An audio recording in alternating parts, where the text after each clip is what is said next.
মানুষের হাতের আঘাতের চেয়েও মানুষের মুখের আঘাত অনেক বেশি ধারালো। ধৈর্য ধরো, তুমি যার কাছে ঠকেছ সেও কারো কাছে ঠকবে। নীরব থাকা মানে সব কিছু মেনে নেওয়া নয়। কখনো কখনো নীরব থাকতে হয় নিজেকে ভালো রাখার জন্য। একটু খেয়াল করে দেখবেন, মিথ্যুকের কথায় রস বেশি আর সৎ লোকের রাগ বেশি।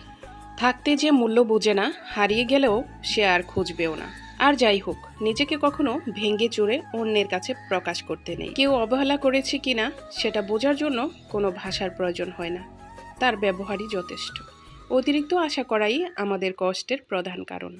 অর্থ সংকটে থাকা মানুষগুলোর যোগ্যতা থাকলেও সবার কাছে মূল্যহীন। ধৈর্য ধরে কঠোর পরিশ্রম করুন, দেখবেন একদিন হঠাৎ করেই আপনার সমস্ত চাওয়া পূরণ হয়ে যাবে। ঠাট্টার ছলে যে তোমাকে অপমান করে তাকে কখনো বন্ধু বানাতে যেও না। অবহেলা বোঝার জন্য ভাষার প্রয়োজন হয় না, ব্যবহারই যথেষ্ট।